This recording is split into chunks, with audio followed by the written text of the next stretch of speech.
everybody, this is Anne. Welcome back to Reaper Pro Tips with me, your host, Disembodied Hands Quindy and Disembodied Beard John. How is everyone today? I see bones shipping, yeah. I have a tiny bones package, so I'm gonna be fine. Hey there, Turgeon, good to see you again. How's it going?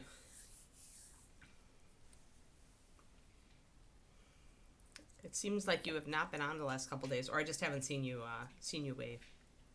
Oh, sick. Oh, that's ucky.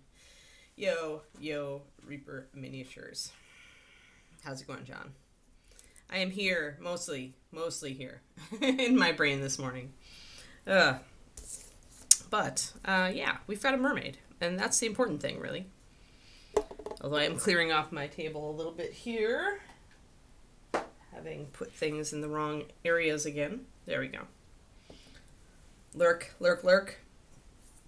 That's cool. I'm making progress on the new book, and I have no idea how long it's going to be still. I don't think it's going to be epic. Like, I don't think it's not going to be a West of the Moon. It's not going to be 140. It'll be shorter, I think. But it depends. I don't know until I write it. I think over time I'm going to get a feel for this, but based on how fast things happen in the first chapters. But right now, I'm just clueless. Alrighty, so we've got some rust colors here. We're going to finish up our rust today. We've got to do the big nut on the top, some bits about the edges here, although not very much because we don't want to just knock these out and make them all orange. Sides, a little bit on the side here. But yeah, we got some rust to do. Well, if we finish that, then we're going to work on making the wood look better here, I think. And work on those pylons. She's really close, actually. She's just got a couple of things that I would like to polish up, touch up. I think if I have to put her on a base, I'll have to figure out what size later to put her on, because she's actually quite wide. But I don't really want to, with her, this is the thing with her, though. I don't really want to put her on her base, because I just feel like her given base is big enough, and if I can't go small with it, is the problem. It's too big of a piece. Ron may have to take this one without a base on it, because otherwise I just have to do something. I mean, I guess I could sculpt water around her, but oh, Kodiak, really? I'm already like scatterbrained, and you're hitting me with pun damage on top of it. You're lucky I'm not a rage quitter. And rage quits the stream because of puns. Yeah, that doesn't happen. Normally I'm the one in this household snickering at puns. Alright, cool. So we got colors to talk about. Oh, this is not the right color, however. I need my rusted anchor. I was betrayed. My Auburn Shadow decided to be where my rusted anchor was. So we've got Rusted Anchor, which is a wonderful color. If you don't have it, you can use Auburn Shadow. It's very, very close. They're very, very close colors. I've also gotten out today, although I didn't use it before, I'm going to talk about a little bit Oxide Red. Oxide Red, all the oxides are iron oxides. They are literally made with rust. Like, equivalently, like, made with rust. They are oxidized iron, organic particles, and so they look like rust because they pretty much are. So Rusted Anchor, Oxide Red is more red, as you can see. So if you are looking for a redder rust, and sometimes when you look at photo samples online, you will see the very orange rust and brown rust, but you'll also see a very red in some areas. That's where you want to reach for your Oxide Red to use that. On the iron here, we're really just going up with the orange. I've decided not to pull in the red for this, just because it's a very uniform surface, and the anchors that I looked at were pretty much orange. So Numeria Rust is a Pathfinder color. It is available. You should buy it. It's a nice darker it has a lot of red and brown oxide in it, in addition to the colors that are making up its orange. And then I choose Explosion Orange instead of Sunrise for this. You could use Sunrise. The only reason I tend to lean toward Explosion for this is that Explosion has a very small amount of red oxide in it to help with coverage. And because of that, it's actually a little bit more already in harmony with a rust color because it's got a little bit of this already in it. So, which all of these colors have red oxide in them, all of them, in varying amounts, big to medium to small. So that essentially can make a really nice rust triad. This is what we are using essentially as our rust triad, made from just random colors. On our rusted anchor. So that's what we are working with today. But I wanted to bring up oxide red because sometimes when you look at samples of rusted metal, you are going to see that red color, that intense red color. And that's what you want to use. You don't want to use an actual red pigment, you want to use red oxide pigment. It'll look more real, essentially.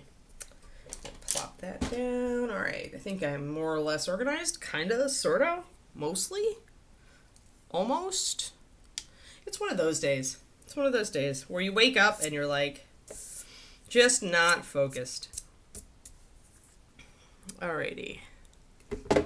Sweet. And I had a anchor picture. I don't think we need it though. We're progressed far enough on this. I'm gonna just mix up colors. Oh no, I'm crooked.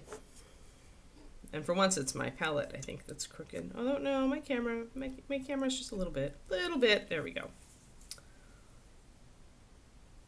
Oh, my.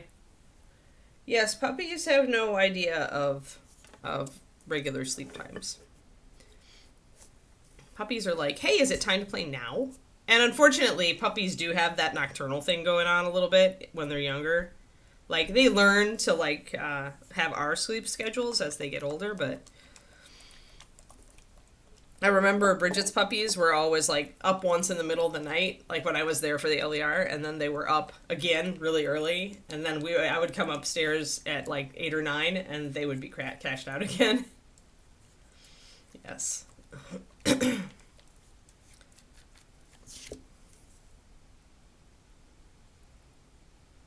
So I'm going to do 4 drops of the rusted anchor. We are keeping these thicker because we want them to cover. We're not blending, we're just stippling. So we'll get close to take a look at that in a second.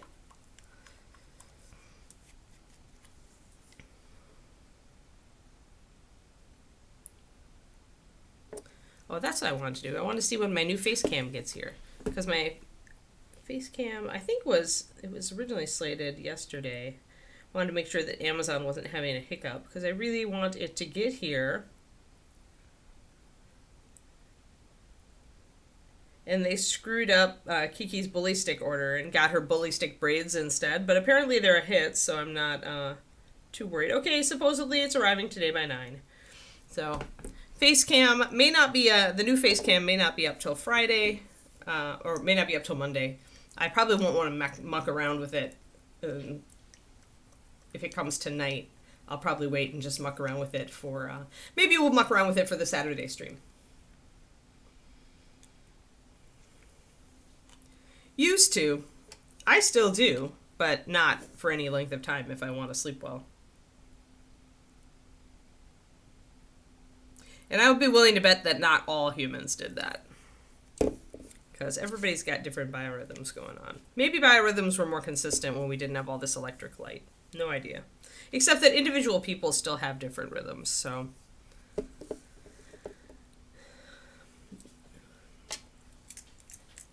Okay, so one thing we're going to do, though, is we're not going to just leave that explosion orange. We're actually going to add a little bit of white or an off-white to it. And usually I like to use Osirian sand for this because it's got some yellow in it, but you could just use a small amount of pure white as well.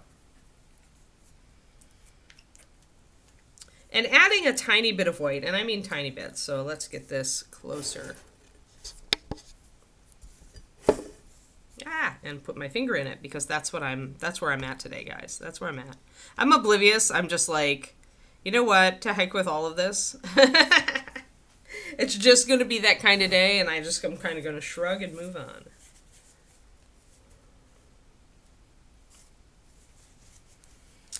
But, yeah, so we're going to see what we can get. Yeah, so, like, just a little bit, not even a full drop. I squeezed out maybe 3/4, half a drop there. I'm also going to add just a little bit of white to this. I'm going to keep my original rusted anchor color, which is very close to a brown oxide, going to keep that pretty much pristine because I'm using that to lay down a foundation, and I'm not worried about coverage there. However, when you're getting into the red oxides have variable coverage.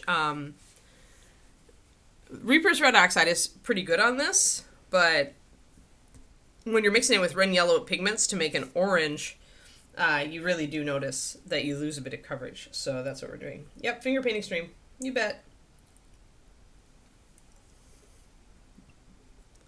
I'd need a much bigger model. My fingers are not pointy enough either. I'd be very, very angry after the first part of it. Very angry.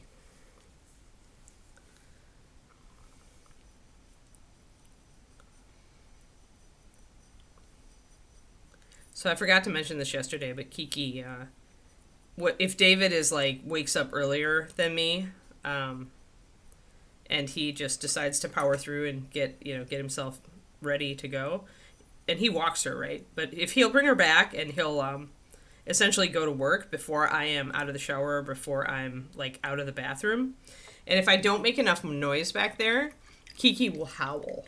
Because she thinks she's been left all alone, and she's got the loneliest howl ever. She'll just, oh, it's just so sad. It's just so sad. It's not a falsetto howl. My old dog, Blazy, Kiri's daughter, Blazy had a soprano howl. Oh! It was like so funny coming out of a 75-pound dog. But she had the most soprano voice ever, and Kiki's just like long and low. She's just like, I'm so lonely. Yeah, it was so hilarious. I had to like go up to the door and go, Kiki, and she'd be like, oh. It was so funny.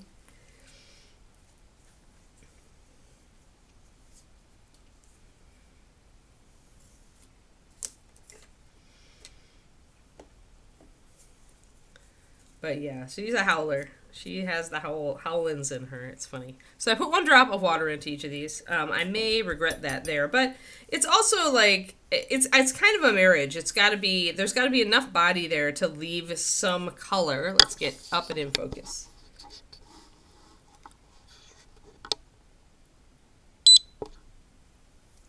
But yeah, so you've got to have enough body to leave some color, but you also are kind of stippling, right? You're building it up. So if you have a little transparency, it's okay.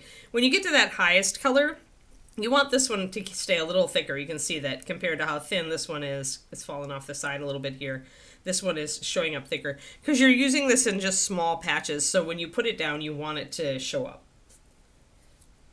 Trash. Happens often, does it? Although some stores I do get lost in. Like, honestly, Walmart, I don't go there. I never go there because I will just, like, totally lose track of where I am.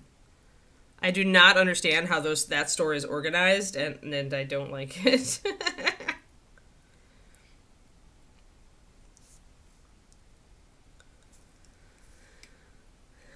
So if I can avoid going in a Walmart... And usually when I do go to Walmart, like if I'm forced to because I'm like maybe on the road and I'm looking for something and somebody's like, you can get that at Walmart. I go in, I look for an employee and I ask them outright. I'm just like, where is X?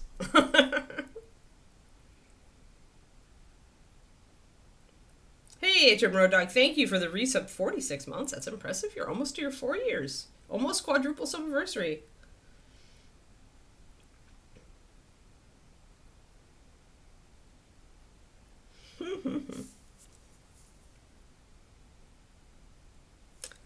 So laid out, you can see just the little blobs of the brown color. And now we're going to put some of this Numeria rust over the top here. That's a little bit, actually it stayed pretty good coverage. That's the oxide. So if I have to, I can stipple in some of that rust and anchor and make sure that it looks more organic. You don't want it to just be polka dots, so...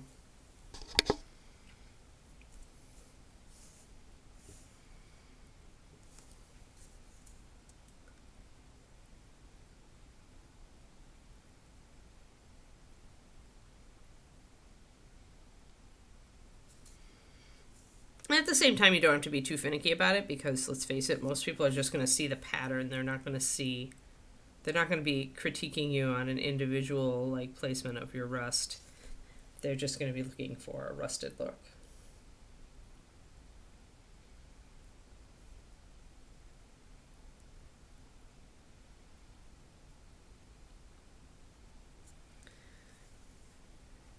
I'm sure there are people out there that enjoy going to Walmart, but I am not one of them. Like, that is my most hated store to go into. Some stores, like grocery stores, if the grocery stores are like just like this big wonderland of food, like that I have to wander around to find things, I'm actually okay with that because I actually love exploring new grocery stores. I always can find something that I haven't seen before. But if it's not a grocery store, I'm not in. I'm not in. I'm just like, nope, nope. Just tell me where to find it. Hey, Resin. Indeed, Happy New Year. So far, I am making my writing goals, which was my New Year, like, bash myself in the head resolution.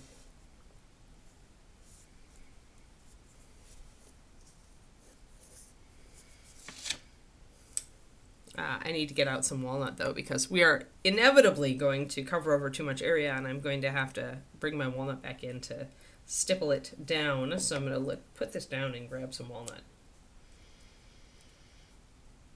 Yes, trash, I agree. Actually, I do grocery delivery if I'm getting it from Amazon. Because there are some products that I actually can't find in our local stores, but that David and I really like. Certain sauces and some things, there's like a couple of things I order that actually have the best price through there. So I do, like, every couple months I will do an Amazon Fresh order just to get those things. But that's like the only thing I do. During the pandemic, I did a lot of Amazon Fresh. And that's when I discovered, like, these various things that we like now and that some things were cheaper.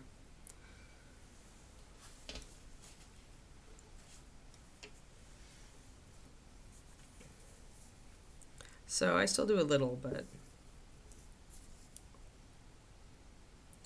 And I always say no substitutions if it's like a particular... Because for most of it, it is a particular brand that we're looking for, and it's just like no subs.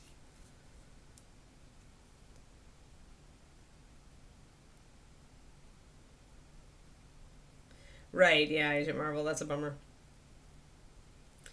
However, I definitely do kind of... Like, I don't think I would ever order produce trash on... online, like, because I'm so picky about the produce that I think I would just, like, be endlessly frustrated.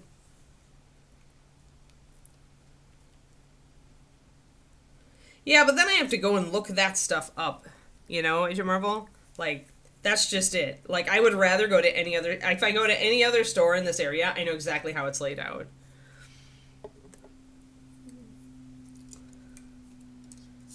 Except maybe Trader Joe's, but even Trader Joe's has a comprehensible format for me. I don't know what it is. It's like how you've got people who like Home Depot and some people who prefer Lowe's. And usually what they say is it's the layout. That Lowe's has essentially a more understandable and intuitive layout than Home Depot does. And I have to agree. So it's like that. It's like... I have no doubt that there are, like, Walmart savants out there who mostly understand how Wally World does stuff, but I don't. Yes. Yeah. If I had to actually, like, check online to see what aisle something was in, I think it would actually, like, make me froth at the mouth and run rampant. I would... No. I just can't even. I can't even. I'll stick to what I'm happy with and go to any other store. All right, I'm gonna make some brown all around these rivets. Wherever you've got something like this, it's gonna catch fluid. Surface tension is gonna catch and hold fluid there.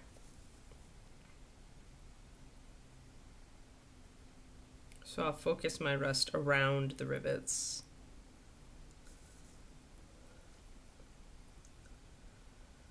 Yeah, exactly. Yeah, if you go to those two stores, yeah, you understand how they're laid out.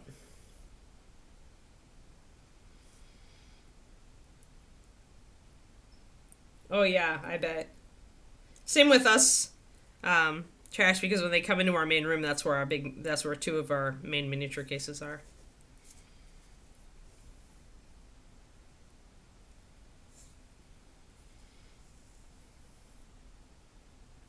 Well, you understand it, but I don't, Pendrake. Probably because you've been there more than I have.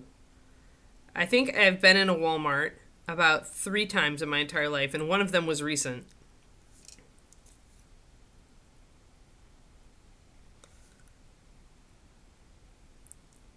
It just was never my store of choice.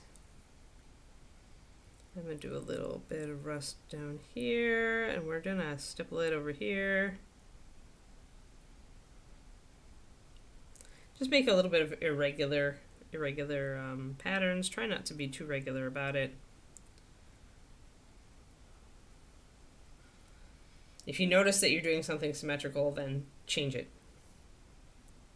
Hey, Tristoma.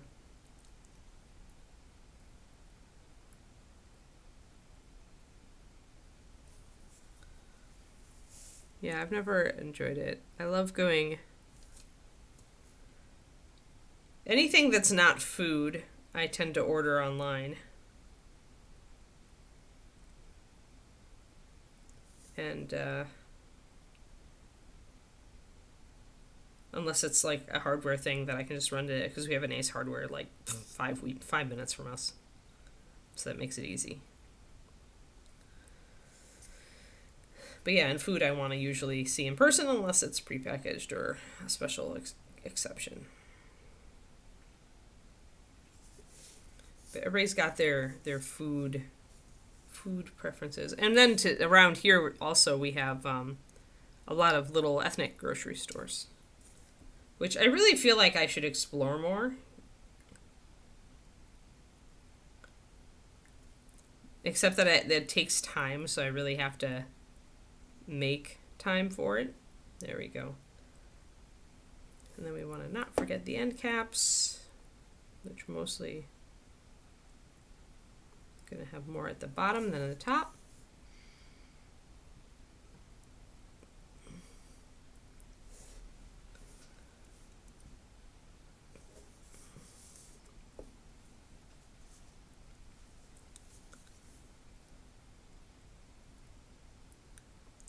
We'll move up to this big part now and start working this in. Tetris is now a verb. Like Tetris is...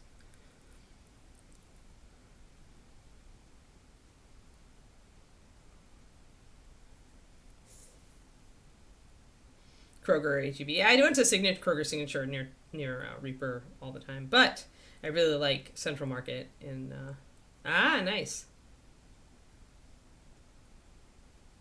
You get dirty looks? Wow. Yeah, I felt a little bit hesitant going into my local, when we were in more downtown Mountain View, there was a Indian grocery store not far from where we were that got really good reviews. But I never got any dirty looks. But we have, here it's like so polyethnic that I'm sure they are, they regularly see just about anybody walk in. So we're just mapping out a little bit of where we want the rust to go with our darkest color first, and then I can go back and build that up. The white guy buying crackers. That's too bad.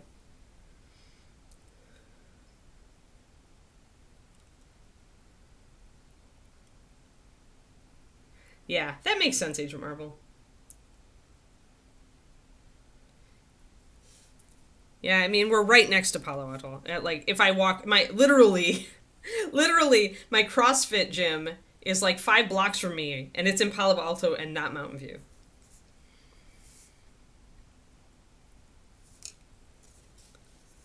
Actually, Los Altos has some of my favorite shops in it. That's where my yarn store is. It's really a nice shopping area.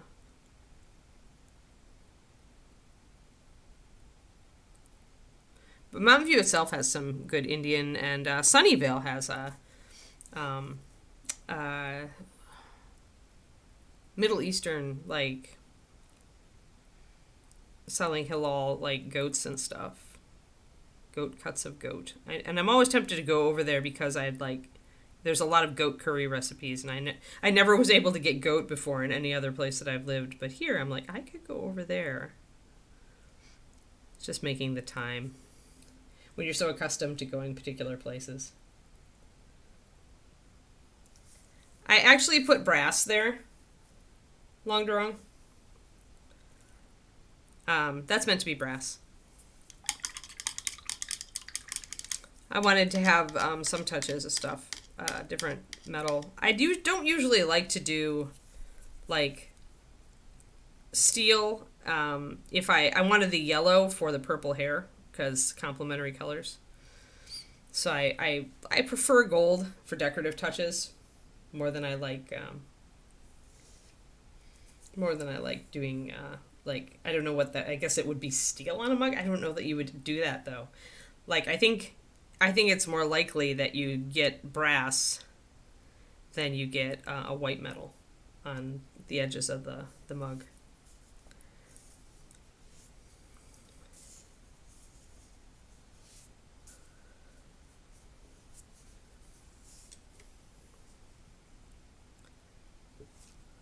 Alrighty.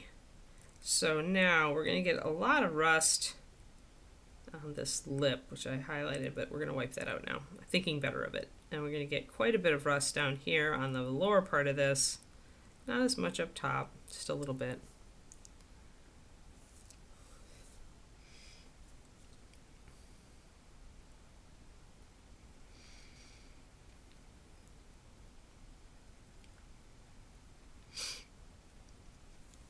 That's actually a good question. Like, I think a lot of drinking vessels were ceramic in older times, but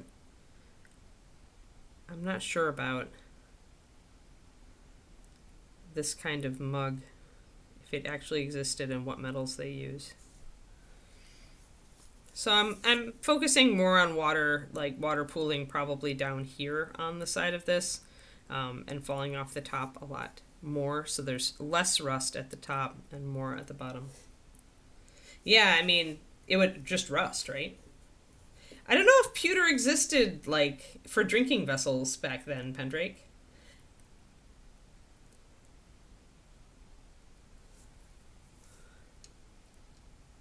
Maybe.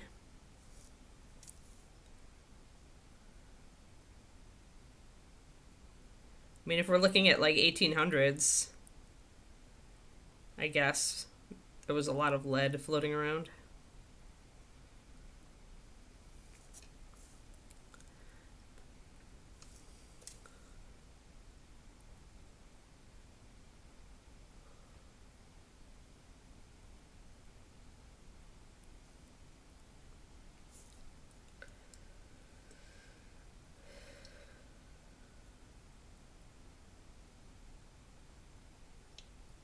Nope.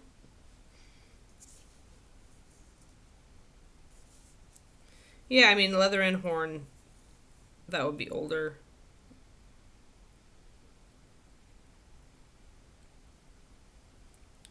I just don't know if they actually would use pewter for that or what it was used for. I mean, a lot of lead was used for a lot of things because it was soft, but...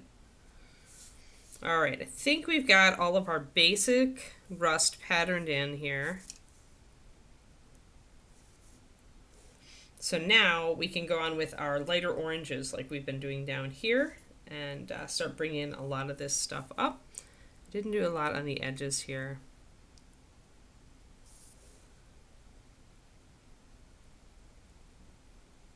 Just going to put a little bit in on these little bevels that I did, these little angular things.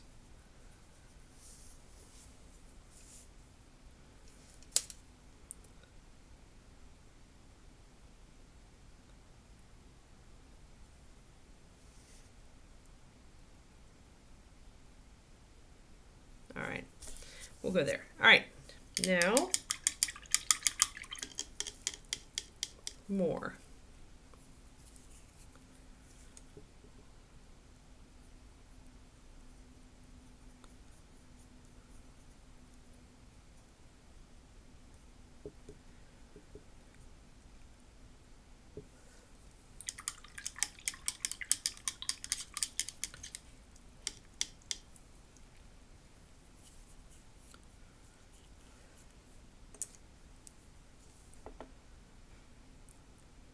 Got my new video outlined for the YouTube yesterday,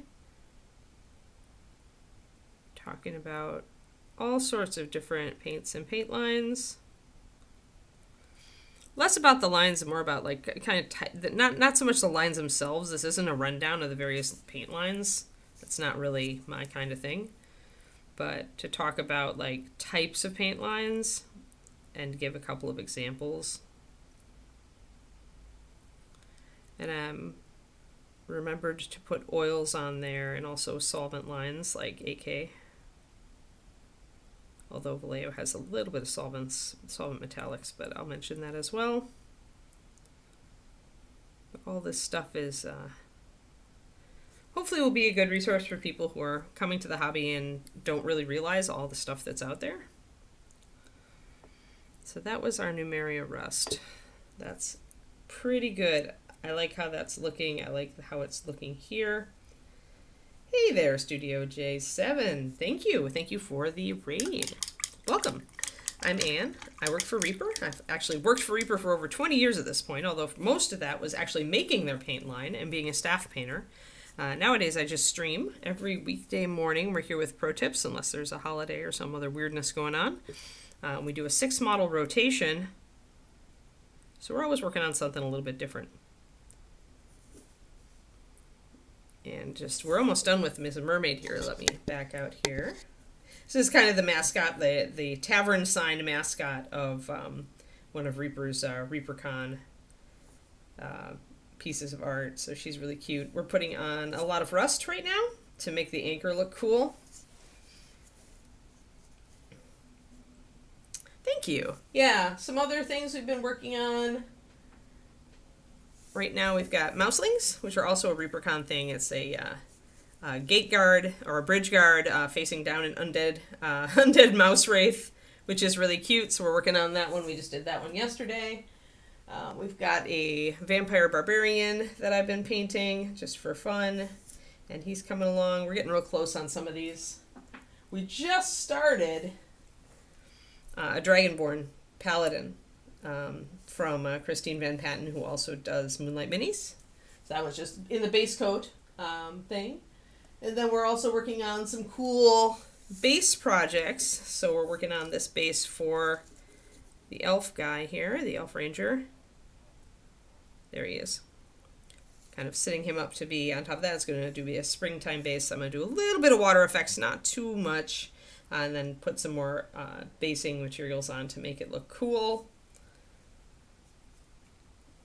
Yeah, so that's kind of what we do here. It's all Reaper models. And we sometimes mix it up with a slightly larger monster. I've done ogres. I think I may even have him. Yeah, he's around. And a troll. We don't usually do huge stuff because it takes so long to finish it that it just would be boring at that point. So we don't paint dragons on stream because that would just be a lot of scales. Just a lot of scales. Nobody would show up. We learned that in the days long ago when I did actually paint Dance of Death, which is 2 dragons fighting. I did paint that on the old Reaper Toolbox stream, and yeah, everybody just got bored. So we don't do dragons on stream. Although we have done small things like the dragon pokey tool. So I did paint this guy on stream. I decided to paint him like a shadow dragon. But yeah, so that's what we do. And I'm a competition level painter. I don't compete very much these days. I have won a couple of Golden Demons, and that was back in the Dawn times, though. And some Gen Con awards, and some, I did make first cut at the last Crystal Brush, but that was like, Crystal Brush was over the next year, so I didn't get really a chance to bring it on the Crystal Brush competition. But my husband and I both like to compete. It's how we met, through miniatures. I don't know, Jetta, maybe. I gave it to Ron. I had to rush the end of it, though, so I'm not sure. Yeah, and then I do my own thing. I have a YouTube channel that lately I've just been putting up a series called Fundamentals of Miniature Painting. So if you're new to the hobby or you're curious about it, that's a pretty good intro. The videos are relatively short, between 7 and 20 minutes long for the most part, depending on what I'm trying to demo. And it'll set you up with all the basic things that you need to know. And now the next set of videos is going to expand on that.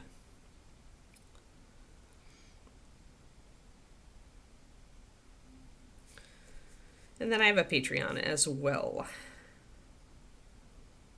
which I love, and it's the whole reason we're doing the YouTube, actually. Without the Patreon, I wouldn't have had the interest in doing the YouTube.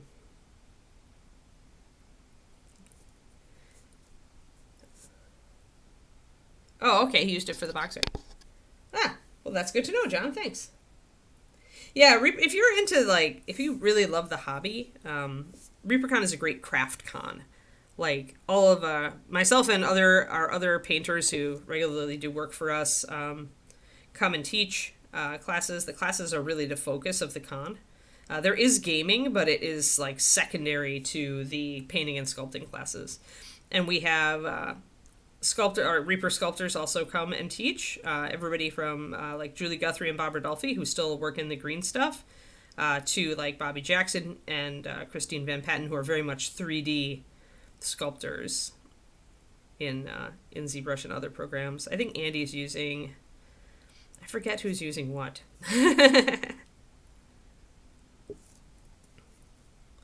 But yeah, so if you are into the craft side, ReaperCon's fantastic, and our fans are great.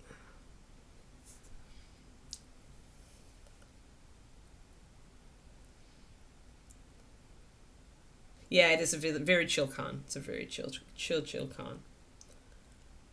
Yeah, we won't be there this year either, I don't think, Studio.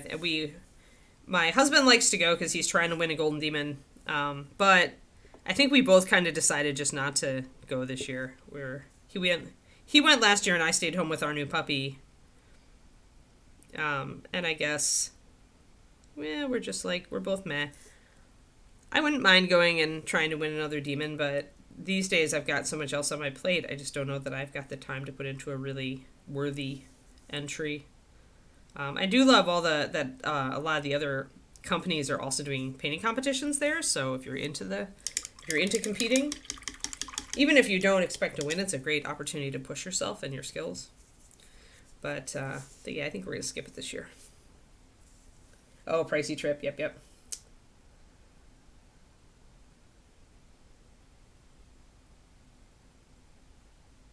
Oh, that's nice. Nice, Lulaika. Yeah, if you're trying to learn and you want to take classes, like, I think ReaperCon is better than Adepticon. Adepticon's still, the nice thing about Adepticon is that you get the Europeans, right? So if you want to learn more from people, if you're not in Europe and you want to learn from people like Ben Comets, like, that is your opportunity, like, here in the States, to do that. But ReaperCon is, like, has a big, broad, like, a lot of different instructors, all of whom, every instructor is going to teach things a little bit different. So if you're more looking just to get a lot of different ways to skin a cat, or I shouldn't say that with Kerniko in the chat, she would skin me. If you're looking for different ways to look at different techniques and learn different techniques, ReaperCon is great because there's so many of us, and unlike any other convention, at ReaperCon the artists are encouraged to stay on Artist Alley when they're not teaching. So at least during the day, a lot of times you can just catch us there, and you can ask questions. So if you miss signing up for one of our classes because seats are limited, you can always bring your question or your work and get a critique to one of us while we're just sitting there at the artist tables. Like, do it. It's why we're there. Don't be afraid to approach us. And that's one of the best things about ReaperCon, I think, is that even if you don't take any classes, if you want to come and get your work, you just have a critique done by an instructor, or ask, what's the next thing I need to work on? What would be a good next thing for me to work on to be a better painter? Like, we can just tell you, like, and it doesn't cost anything extra. It's you're with your ticket. You can just come and talk to us. All right, bye, Studio.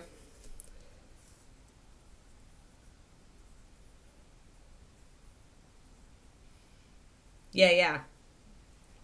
Yep. Yeah, I'm glad you had such a good. That's pretty much sounds like you absorbed all of the great stuff that I feel like ReaperCon has to offer, Lulaika. That's pretty much why I love it. I was one of the people who had a hand in creating it, so it used to be me, Ed, and Brian, and Ron and his wife Adrian. Like those are, I feel like that those five people are like the people who had a huge hand in guiding ReaperCon. Now, of course, it's a whole new crew. Ron still's heavily involved, but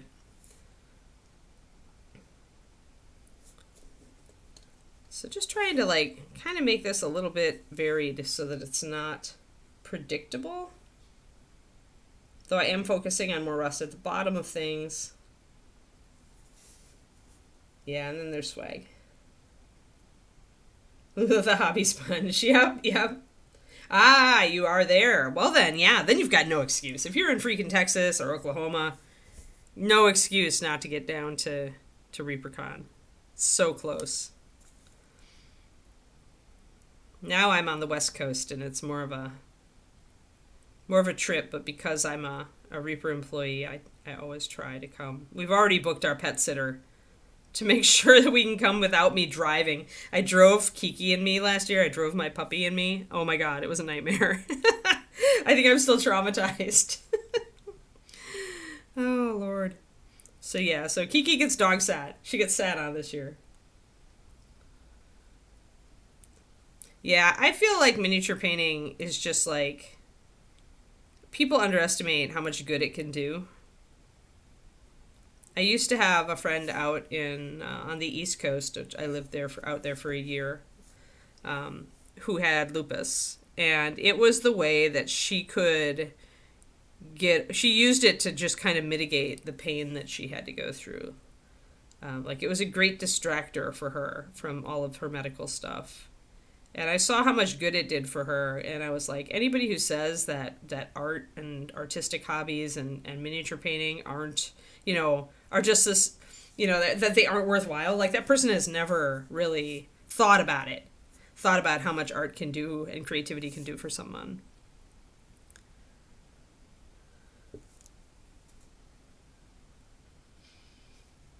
I come from Houston. Yeah, yeah.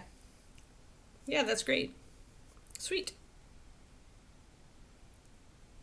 Yeah, I drove from California with Kiki, and that was a lot. That was a lot. Mm-hmm. I'm not gonna stop taking her on road trips because I want her to stay used to hotels. But like, oh my gosh, 4 days each way.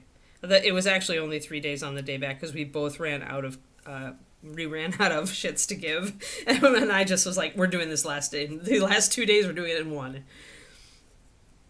and we just went for it. But yeah. So it'll be nice to just be able to fly this year and not have to wrangle the puppy. Much as I love the puppy. Yeah. Yeah, yeah, yeah. Yep. Yeah, exactly. The focus that you put into it helps you relax, right? Helps you, as you say, the brain goblins. All of us have brain goblins of some sort or another. So we're gonna take our brightest orange now, guys, and we're start putting in those pops of intense color. And we're mostly going to focus those toward the bottoms. But anywhere where it's thick, anywhere where we've got a substantial amount of rust laid down, that's where it's going to cake up and get that bright orange.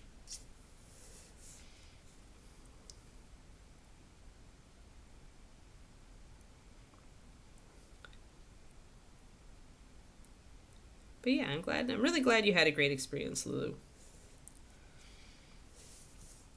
Makes me happy. As one of the creators of the con, it makes me really happy when that happens.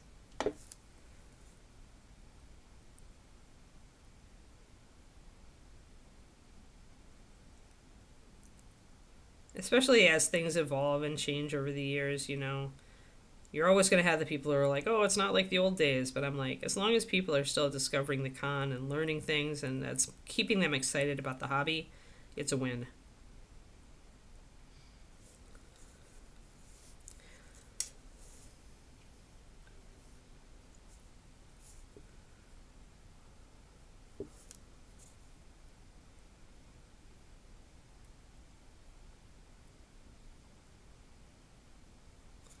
This one I think I've got a little bit, I could use a little bit more intermediary color back here, so I'm gonna grab my brown.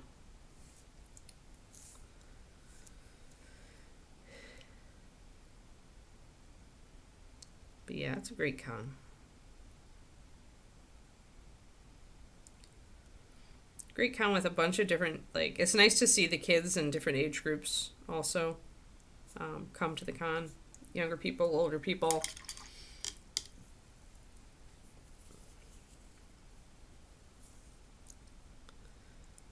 The one thing I always worry about with miniature painting, I don't think it's ever going to happen because of our subject matter, but I worry about, like, I see the historical modelers community and it gets older and older, and it seems like there's not a lot of kids getting into that side of the hobby, and I worry that that will happen to us because you got to keep getting young people interested or your hobby is going to slowly shrink away. But with D&D being so popular, and I know at Paint Club we always had, at Reaper I used to run Paint Club, and Zachariah was on here, he does it now. But we'd always have a bunch of college age kids. We'd have even little kids whose parents would bring them in. You know, I think that our hobby is pretty healthy that way. A little bit more.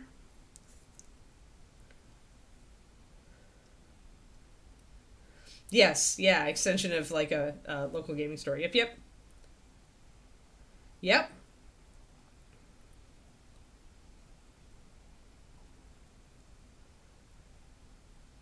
That's nice. Old fart. That's great. Yeah. That's really awesome that your students got you back in. It's, a lot of the time, a lot of people take time off from the hobby here and there, and it's just what happens, right? It's just like any hobby you have. Like, almost nobody goes, like, constant at one hobby for a very, very, very long time. A lot of us take breaks. But I find that a lot of people do come back to this hobby. And now with the 3D printing and 3D sculpting, there are so many amazing models out there. Oh my gosh. Like, it's like Renaissance. Like, it's like, there's so much. There's so much and it's so good. Too many models. Oh, you stole it from your husband. Awesome, Lulu. That's fantastic. I had a friend who did that also, and now she's one of the most famous mini painters in the world. Her then husband introduced her to it, and then she ended up getting really, really good, and that'd be Jennifer Haley.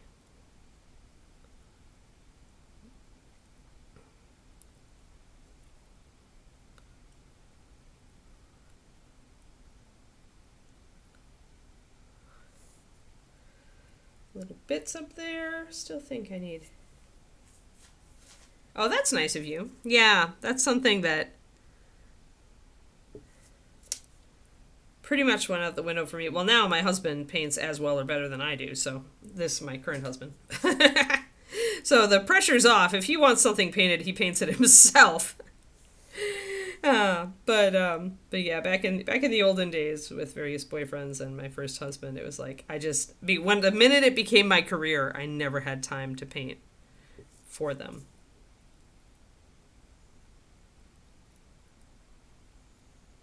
Or energy. It's more about the oomph. Because when you do it as a job, you just don't have the oomph. There we go. That's nice.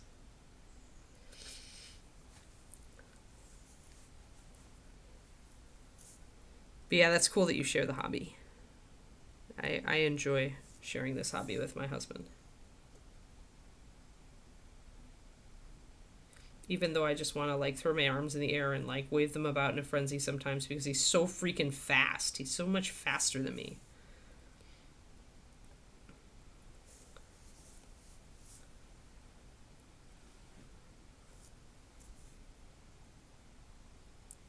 It's not fair.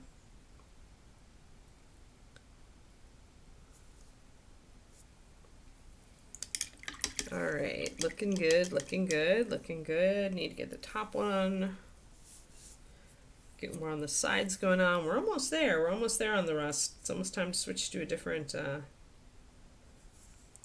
topic.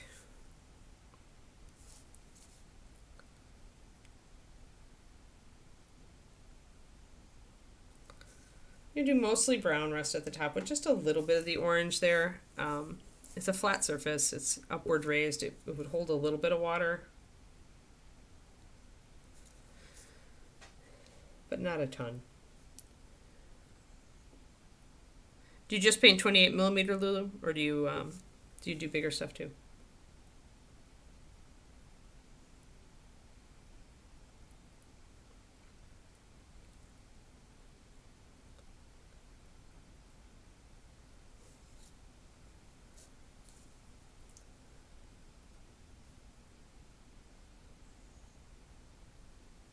Yeah, that's pretty cool. That's pretty cool.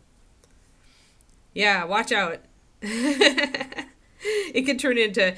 I always say mini painting is a really good side gig. Um, and when you're doing it like that, where you're just getting exposure and getting to paint models, for a company, that can be. That's how I started out. I started out painting things for Dark Sword and Reaper.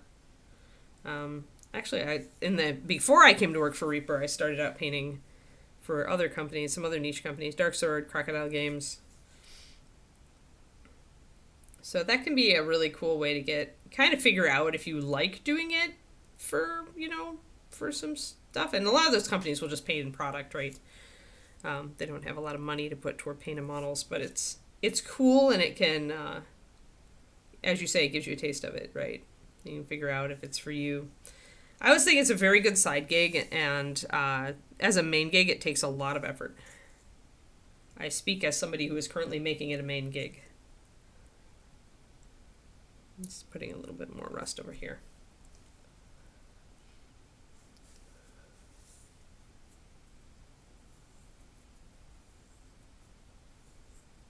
Cool, Heroic 32, yeah. Yeah, that's kind of the standard now, isn't it? Used to be Heroic 28, now everything is Heroic 32. I'm not complaining because I have to use reading glasses as it is, and so bigger models are better. As long as it's not too huge. Then it starts to take a long time. All right, I think, just getting around the edges of these little rivets now. We just want to cake up some rust. We'll paint for art supplies. Yeah, there you go, Carrie Michael.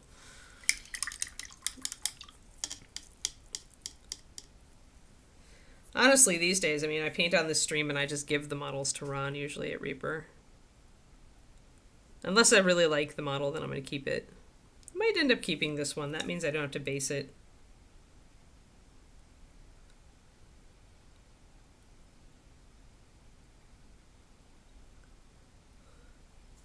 Just put a little bit of a brighter orange around those little rivets.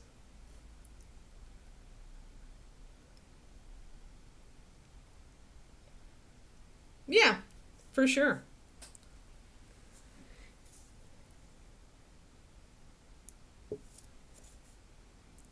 Yeah, there's absolutely no reason not to. If you enjoy it and you're helping the company and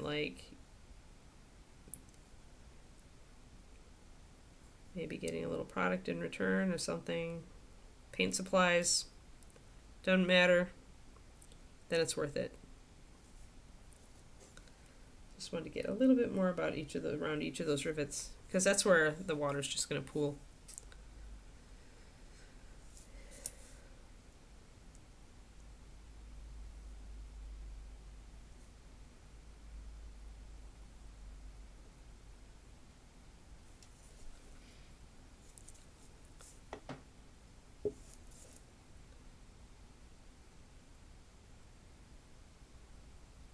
Gonna cake it up around the edges of these caps because it's really going to build up there.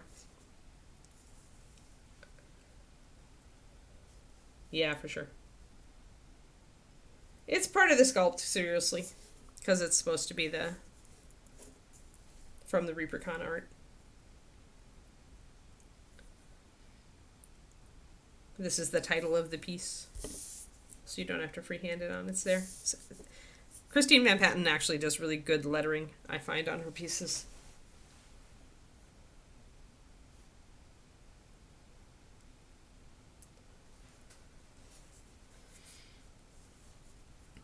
Okay.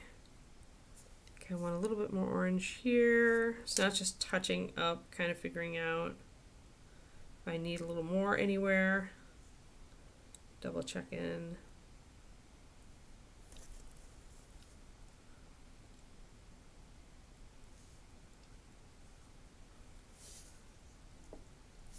Got to get around this cap over here.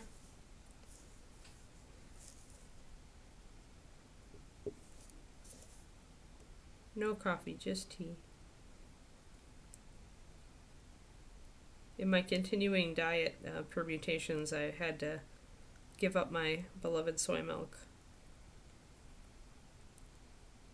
as I experiment with like what makes my guts happier. So now I'm on almond milk. But at least when I first tried almond milk, I hated it. Like, it was grainy and awful, and I didn't know how anybody actually drank that stuff. But the new permutations of almond milk seem to be okay. So, fingers crossed.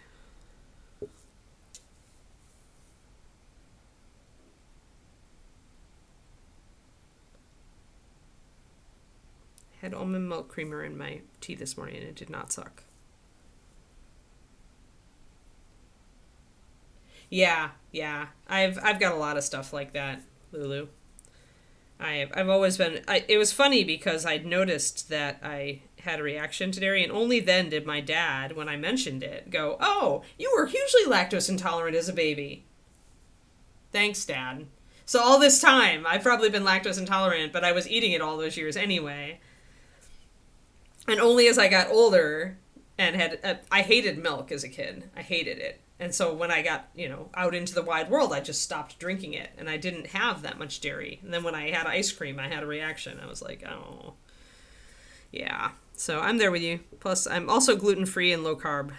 My diet is pretty much, almost no dairy. The only dairy I have is like cheeses. I try to go goat's milk and sheep's milk cheeses, like Pecorino Romano and feta. And other than that, I stay away from it. Yeah, see, I was afraid of that, crows, but the almond milk seems to be okay, better than the soy. I really love soy milk. I love the flavor of it, and the consistency of it. So I'm really sad that it doesn't like my guts as much. Makes me sad. But on the plus side, if my body acclimates well to the almond milk, at least I can get it everywhere.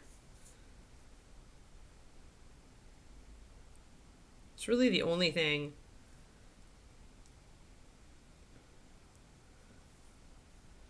There we go. All nice and rusty. Yeah, look at that. Sweet. I like it. Defaults to oat milk for you. Yeah, I haven't tried oat milk. But it's not supposed to be one of the things that is great for me, so. Yeah, they know that you'll regret the dairy. Yeah, for a while my Starbucks knew that I was soy milk, but now they're going to be confused if I go. I've dropped most caffeine as well. I've been drinking decaf tea. So yeah, welcome to dietary restriction land. Here we are.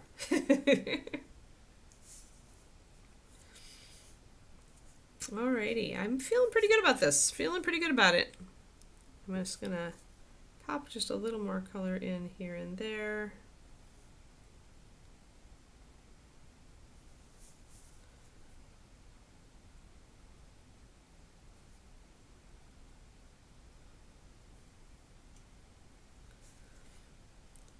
And I need to do the end cap over here. Allergic to pineapple. Interesting. New class year rotation? Yeah. Yeah, I know. That was always my problem, was class handouts. Carrie Michael, I'm with you. I'm so with you. Like, I would always, stress out because I had to push it to the last minute because I just didn't have time for it.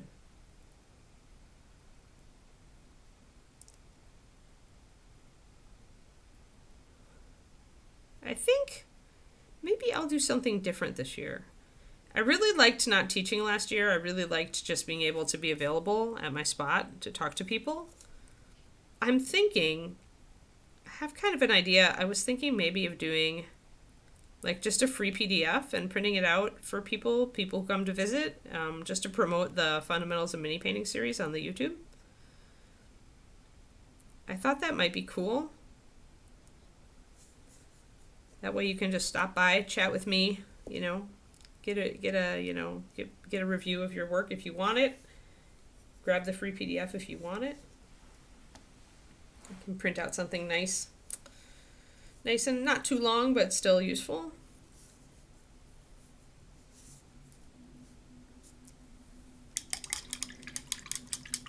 So I'm getting excited about the YouTube. The YouTube's doing really well, and I'm like, I feel like I'm so close to getting it actually big enough that it's monetizable, which would be great. An extra income stream would be great. Like, I'm not starving, but I'm lucky if I clear 25K a year, guys. Let's just be straight. Let's just be straight about that. I would love to be making more than that. So much as I love everyone here and everything I do, and how much I adore being my own boss, like, worth it, right? But I'm also like, would be nice to have more cash. Would be nice to be able to like go to visit my parents without worrying about how I'm paying for the hotel. Yeah, if you can't take nut milks, I get you there, Tostadoma. I love coconut milk and soy milk, and now both of those seem to be off the table, at least until I can determine that they're not causing issues. But I never tried the lactate, just because I hate the taste of milk. I actually hate milk. I just can't stand it. So if I had to go one way or the other, I would just like totally go with no milks at all.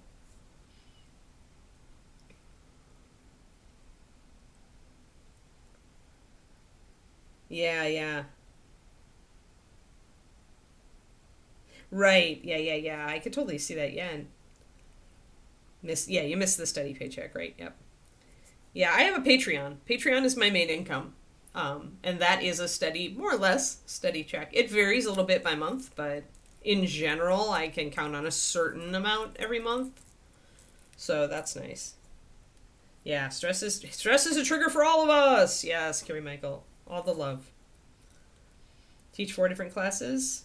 Not take any so you can spend more time hanging out. Yeah.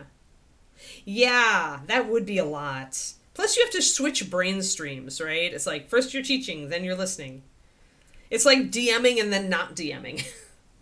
Like I can't play anymore. I have to DM. I only have one setting. I only have one RPG setting. Oh man.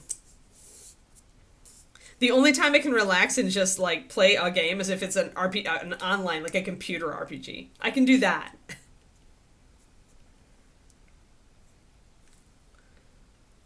I just got the silk vanilla flavored almond, unsweetened. I like it, Pendrake. He only wants to play. Yeah.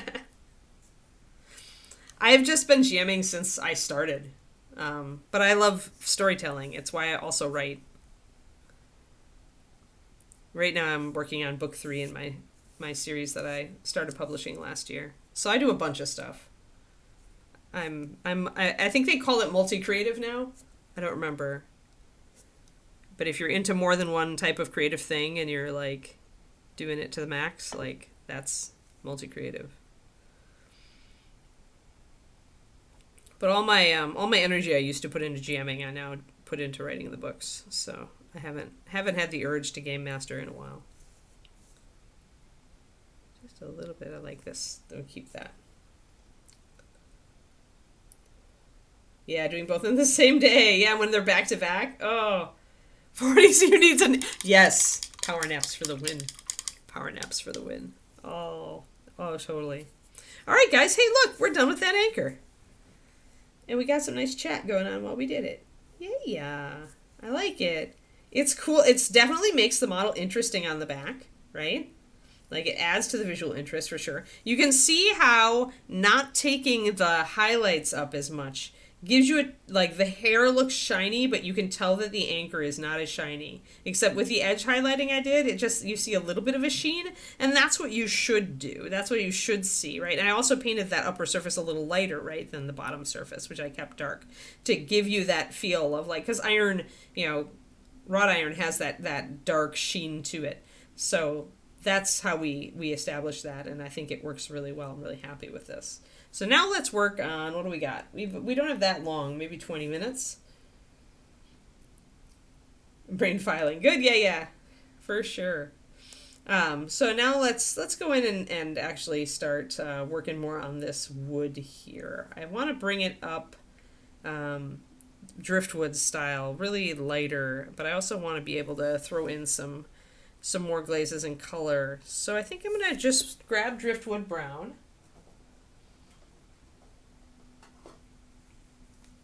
Which is just one of my favorite colors. I want to bring up more gray. So I want to grab Misty Gray. If I can find it. There it is. Because wood, when it ages and dries out, it does turn gray. So I try to start with this and then mix this in for highlights. Yeah, DMing is fun. Oh yeah, it would be awesome if you could make it, Crows. That'd be great.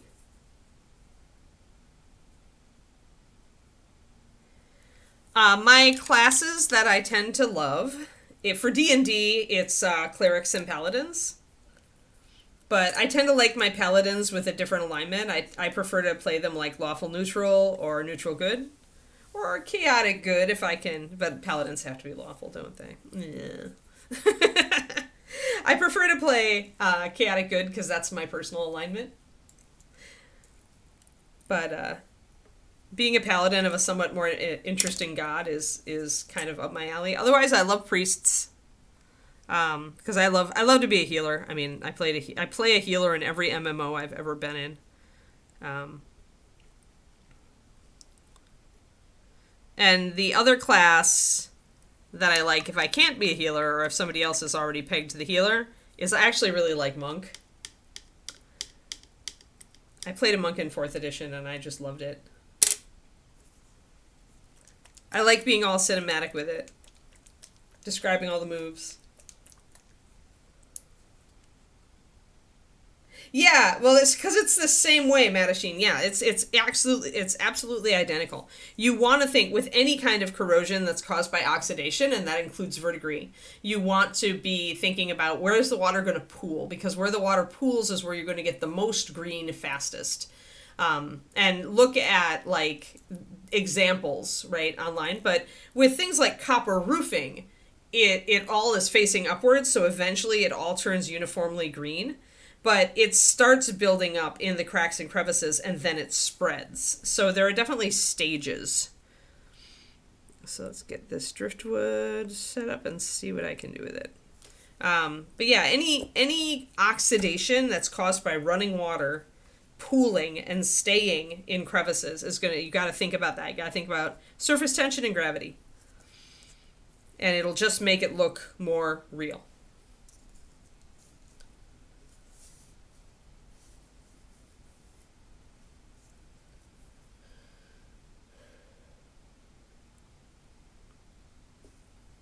Alrighty, cool. And I need to do that mug still too.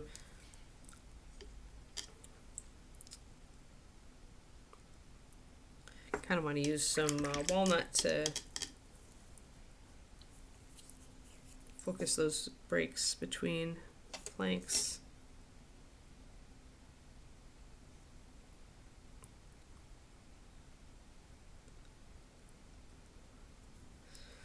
I feel like this isn't dark enough. The wood up here. I think I'm gonna throw a darker glaze on it so I can bring it up.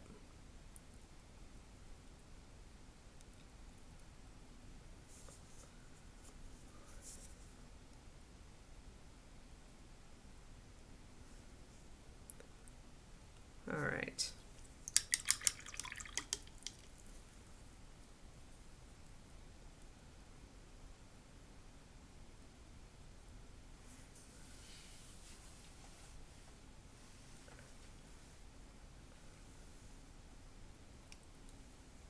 Oh yeah, we all come in being nervous introverts, but this is our clan. Like, this is our tribe.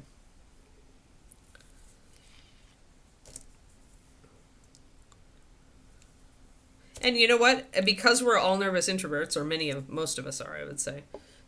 Everybody understands if you have to take a break and go up to your room to just chill. That's the great thing about a convention full of introverts. Nobody will blame you for having to take a break from people. We all understand.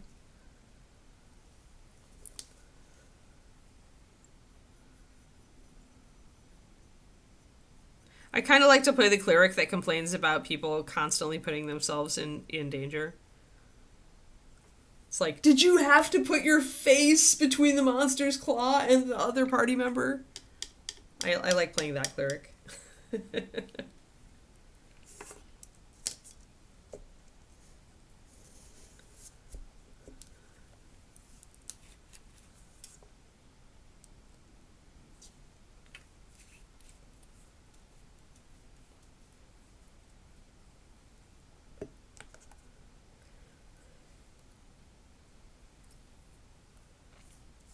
Yeah, Druid Barbarian seems like it would be a really cool class, actually.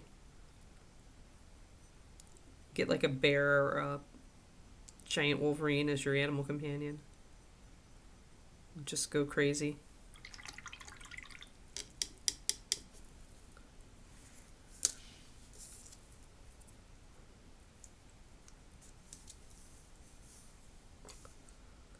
Alright, so I mixed a little bit of that Misty Gray into the Driftwood just for a starter, just because the Driftwood itself wasn't feeling like it was enough for me.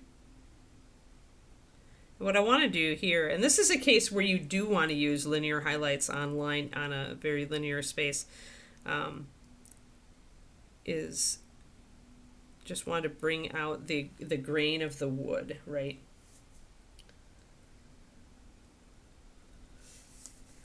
That would be a cleric of the god of magic, crows.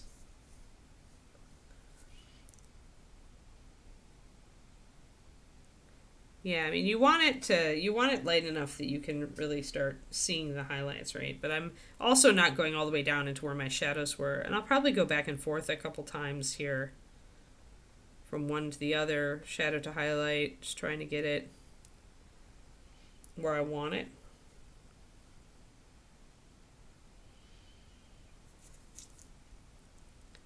Yeah.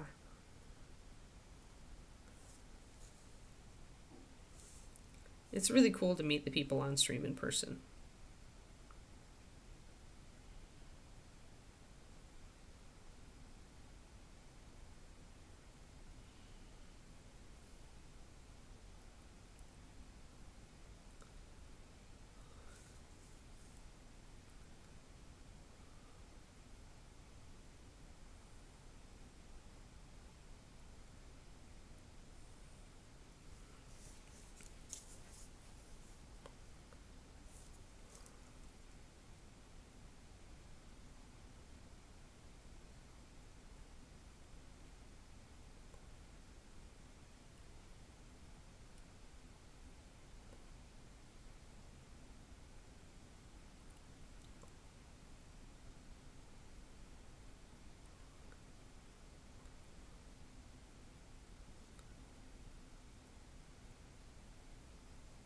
There we go. So just use that to bring out the carving. Hey there, Zachariah.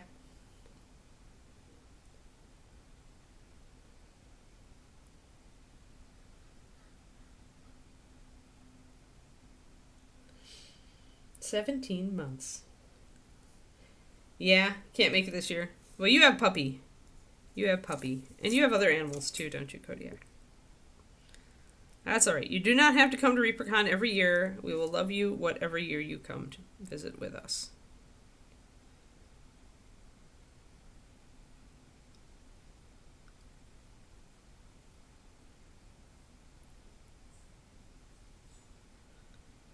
But yeah, your pup will still be pretty young. It's hard to get a pet sitter when they're young because they're still a work in progress.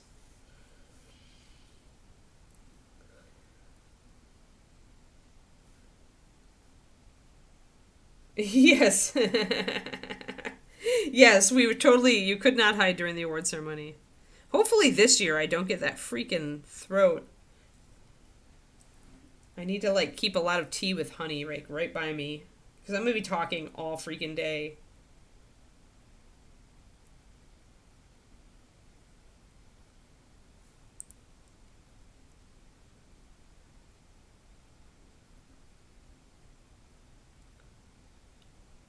Although I liked doing the award ceremony with Derek. My throat just totally gave out and I had to scamper at the end.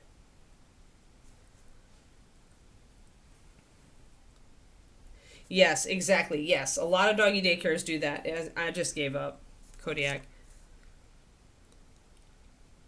That's why we went with I just went with Rover, and I found a good local pet sitter who would sit in our home. And some of them will still say they won't deal with dogs that are intact, but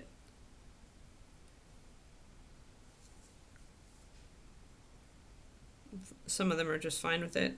Especially if you're like, she's not going to go into heat while you're here. You know, once you know when her first heat is, you'll be able to tell that a little bit better. Guesstimate. Although Kiki has totally thrown us for a loop, but she hasn't gone back in. And it's been 8 months.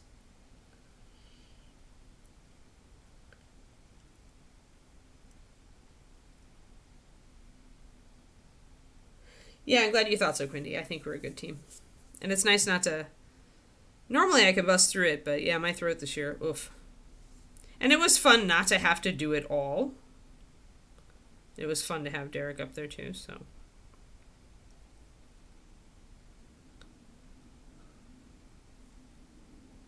So hopefully he hasn't been scared away, and he'll tag team it with me again this year. I promise not to scamper off. As long as I can keep my throat from going as south as it went. I was just in pain. And I was like, I cannot keep doing this or I will regret it.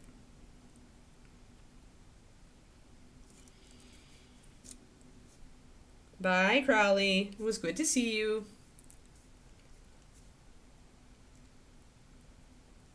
Yeah, I'll be back this year. We already have our dog sitter reserved, Zachariah. So unless something weird happens in his life, we're coming. We actually are skipping Adepticon and going to ReaperCon. I still want to make it out to Italy for Monte San Savino one of these years. But I don't know that this is going to be the year. So that is helping. So now we're going to go much paler. We're going to change the color of the interior rings a little bit here, guys. Though we're coming to the end of the stream, so I probably shouldn't do that right now. Instead, I should just bring up these little guys down here.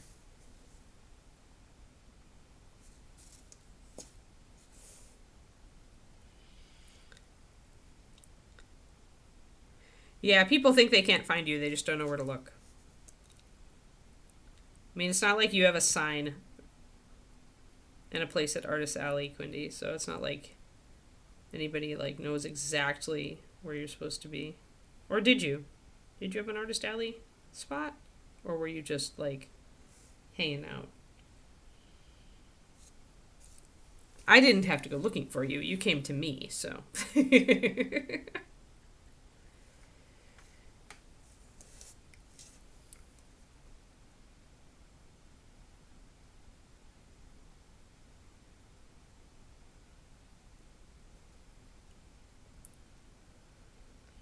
Bye, crows.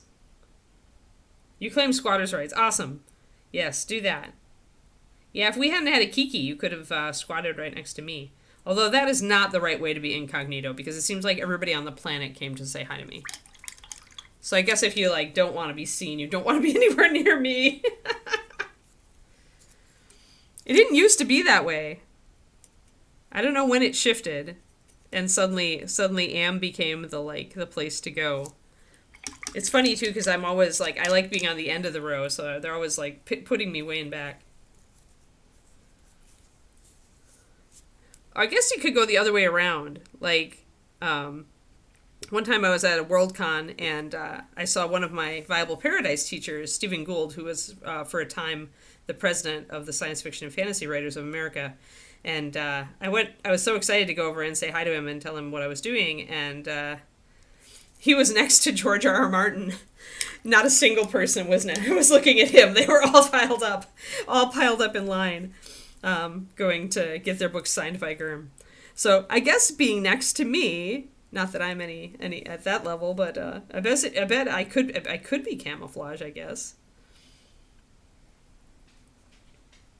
Yes, David's also a draw. It's true. Hey there, Papa. Papa, do you want to say hi? Oh, oh, oh, I don't know. Doglet wasn't there for some of those days, Pendrake. I left her with pup sitter. I left her with her pup sitter. Hi. Yeah, you're not going to come this time. You're not going to come to ReaperCon this time. Sorry. Sorry, it was too painful, Papa. Unless we can develop teleportation, I am not going to do that drive with you again. I'm not. It's just too much. It's too much Hotel Papa. Hotel Papa is crazy. I won't go there anymore. No, you get to stay here with CJ. You like CJ anyway. Yes, you do. Who's a good girl? Boop. This morning, David came up to give me a kiss goodbye for the day, and she reared up on the gate between us, the puppy gate, and licked us both on the chin. So Kiki wanted to get in on the kisses this morning. Hi there, you silly little beast. Oh, you beast, are you eating my Fitbit? You love to eat my Fitbit. You love it. Yes. You love it. Are you trying to enable me to get a new one? Is that it? Oh, but Daddy got me this one. We have to keep it good. All right. It's almost time, Keeks. Just give me a few minutes. Yeah. Get ready for that, Kodiak. She's a small one. Hi, aren't you small? You're shrinky. You're barely 26 inches. You're probably just a hair under. But she is like really, like, she's got a really robust build. She's not fat, but she's beefy. She's chonky. Chonky without fat. Hey, good girl. Okay, just give me 5 more minutes, okay, Keekers? Maybe 3 more minutes. Hey, big dogs are awesome. I love big dogs and I cannot lie.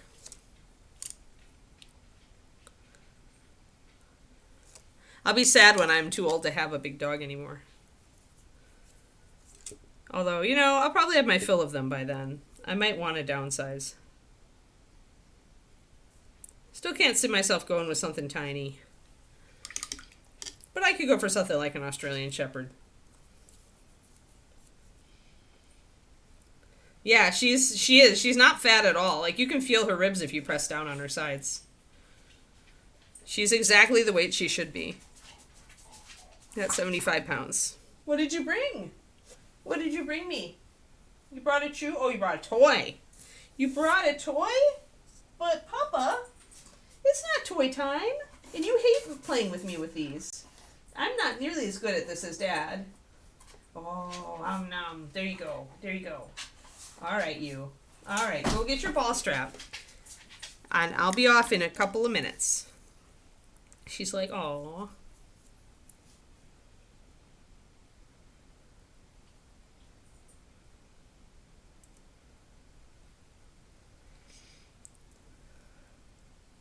Yeah, that's true. I do have some room to downsize, don't I, Richard?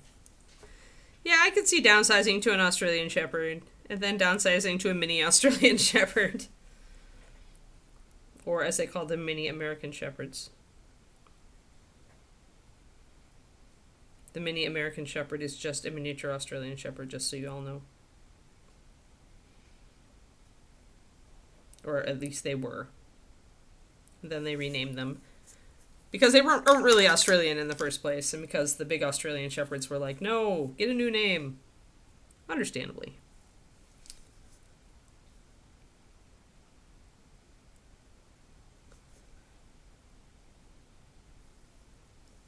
There we go. No, not at all, Turgeon. Not at all. I just don't, I'm not a little dog fan. I'm really not. There are a couple of small breeds that I like the temperament of, but they've all got, like, I like Pomeranians, but they're, like, too much fur. I think the smallest dog I would get, honestly, would be, like a mini Australian Shepherd, which is about the size of, like, a small Sheltie. Or actually, I guess it is the size of a Sheltie. And I love Shelties, but I wouldn't own another one. Again, too much fur. I want shorter coated dogs.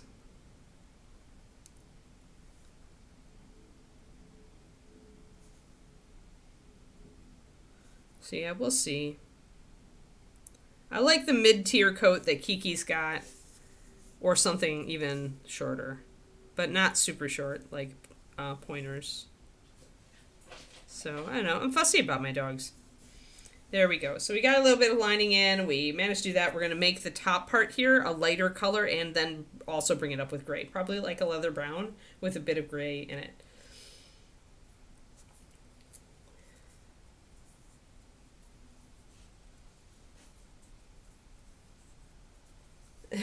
They are land sharks too, Quinty. Bill, who manages the Reaper store, his little Sarah Chihuahua. She's my favorite Chihuahua. She's scared of many things, but she was a sweetheart to me. So probably because I totally bribed her with Cheez-Its. Cheez-Its are great bribes. Yeah, she's a cutie. Yes, bribe her with Cheez-Its if you want to be her friend. That's what I did. To the point where when something scared her once, she ran to me and climbed in my lap and then looked like totally astonished that I wasn't Bill.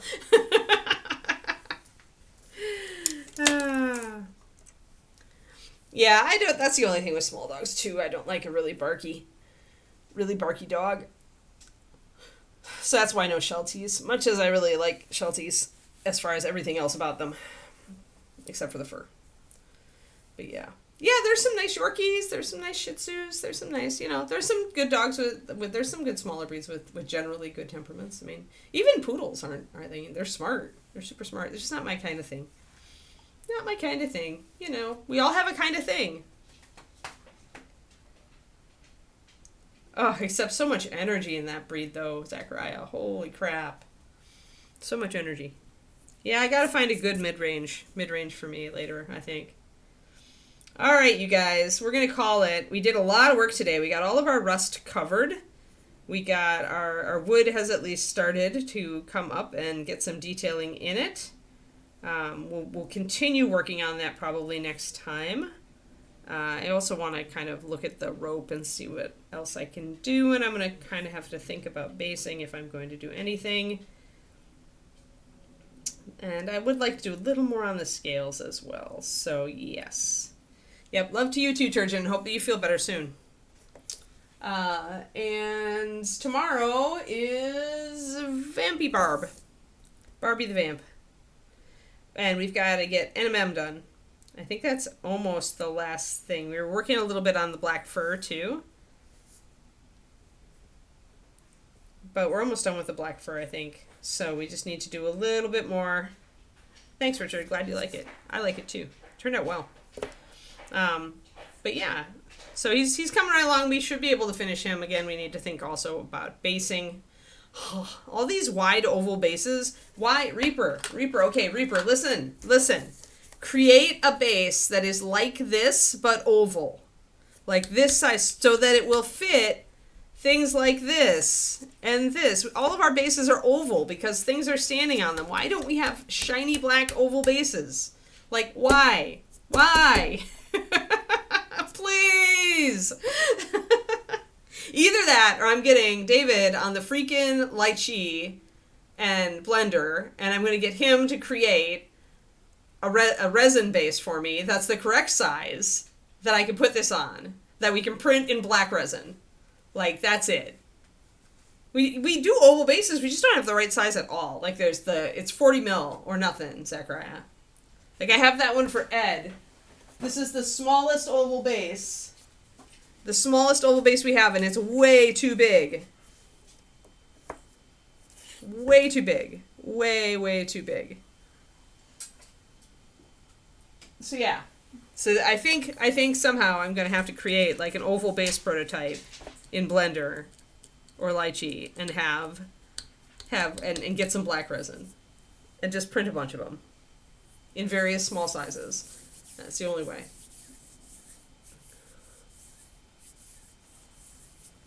I don't like drop-ins. I like the extra height, Pendrake.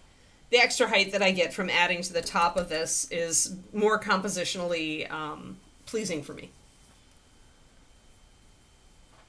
They added oval base options, but then they have the small ones, though. Yeah, I don't have a PLA printer, only resin. And I don't think I want PLA. I want not to see the layers. I guess are probably RPLA printers that are really fine at this point, but we're not going to get another printer where it's resin or nothing for us, I think. But that's fine. Right, Papa? That's fine? Papa's like, hey, you said you were going to be off, like, 6 minutes ago, Mom. Send the files to Reaper. All right. Well, thanks, everybody. Reaper, just saying, Reaper. Just saying. Oval. This size, but oval. Oh, okay. Got it. Yeah, I thought PLA was terrible. So, yes, the 74048, or the 74948, only oval instead of round. But this width, that would fit almost everything. Like, I think I could fit this on it, and he's got a pretty wide stance. Wouldn't fit Mermaid, but I might be able to carve her down to fit on it. But yeah, totally. All right. Thanks, everybody. And yeah, come back tomorrow for Mr. Barbarian. And thank you all for showing up. And I will see you all tomorrow. All right. Have a great one.